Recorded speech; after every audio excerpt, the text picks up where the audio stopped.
Markus 9, Markus 9:49, semua orang Kristen digarami dengan neraka. Waduh, kok gitu? Baca dalilnya. Nah, jadi orang Islam pasti masuk neraka itu. Jelas oh?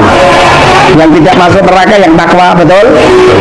Nah, kalian semua ini orang Islam itu kata sana dalam pemahaman sana pasti masuk neraka.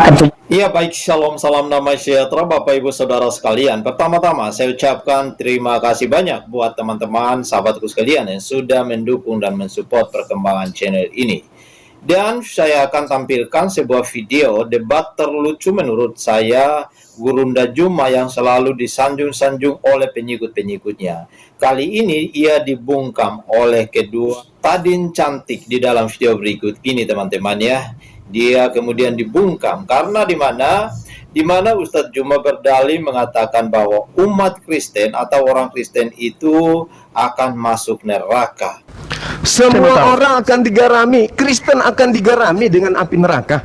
Udah jelas semua Kristen akan masuk ke dalam neraka, udah titik. Enggak ada begini. Bicara tentang teologi itu kita harus jujur loh. Bicara tentang teologi itu kita harus jujur.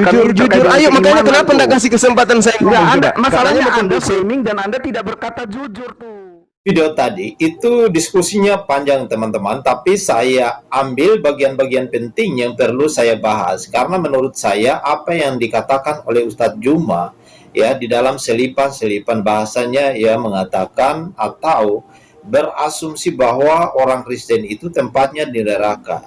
Lalu kemudian dibantah oleh para murtadin di dalam video tadi, dan Juma ini selalu mengatakan bahwa orang Kristen atau para murtadin ini selalu berasumsi, asumsi terus. Ya, padahal dia sendiri nggak sadar bahwa ketika dia mencomot-comot ayat-ayat kitab suci Alkitab itu, dia sedang berasumsi juga. Padahal asumsinya juga tidak berlandaskan teologi Kristen atau tidak berdasarkan tafsiran-tafsiran yang ada di dalam kitab suci Alkitab. Karena itu, asumsinya lebih parah teman-teman ya. Sehingga ia berasumsi bahwa orang Kristen itu tempatnya di neraka. Padahal tidak mengerti konteks dari sebuah bacaan, dari sebuah pasal. Apa yang dibicarakan di sana, di dalam konteks tersebut. Apa dan latar belakangnya. Itulah kekurangan Ustadz Gurunda Juma ini ya. Yang selalu disanjung-sanjung oleh pengikutnya. Oke lah, itulah kelebihan dia. Karena itu dia tidak mengerti apa yang ditafsirkan, apa yang dibicarakan, hanya niatnya untuk menjelekan, untuk memfitnah orang Kristen. Karena itu teman-teman, mari kita simak lagi seorang ustadz yang akan mengutip kitab Injil dan menjelaskan kepada jemaah-jemaahnya di dalam video berikut ini. Markus 9, Markus 9:49, semua orang Kristen digarami dengan neraka. Waduh, kok gitu? Baca, iya, semua manusia artinya Kristen akan digarami dengan api. Semua Kristen akan masuk ke neraka. Itu dalilnya. Tak ada itu bukan masuk neraka ya. Ya, jadi orang Islam pasti masuk neraka itu. Jelas oh? Yang tidak masuk neraka yang takwa, betul? Nah, kalian semua ini orang Islam itu kata sana dalam pemahaman sana pasti masuk neraka kecuali yang takwa.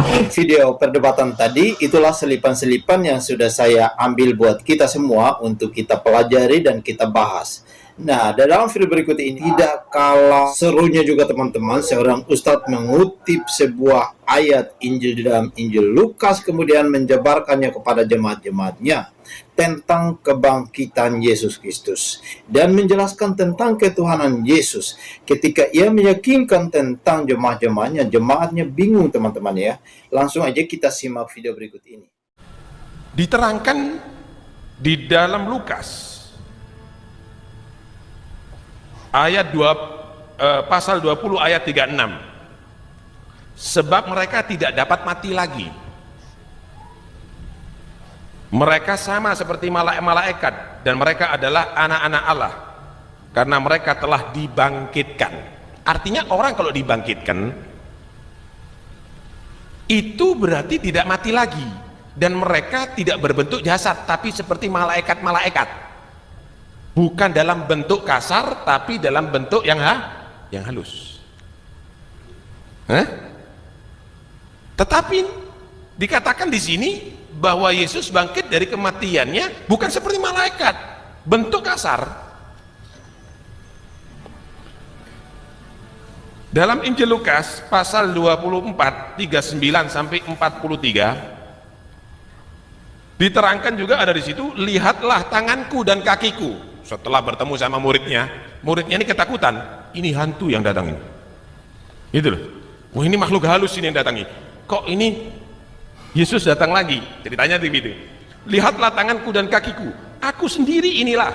Rabalah aku dan lihatlah, karena hantu tidak ada daging dan tulangnya. Seperti yang kau lihat padaku. Sambil berkata demikian, ia memperlihatkan tangan dan kakinya kepada mereka. Dan ketika mereka belum percaya, karena girangnya dan masih heran, berkatalah ia kepada mereka, adakah kamu padaku makanan di sini? Kamu tidak percaya kalau aku ini beneran? Bukan hantu aku ini. Hah?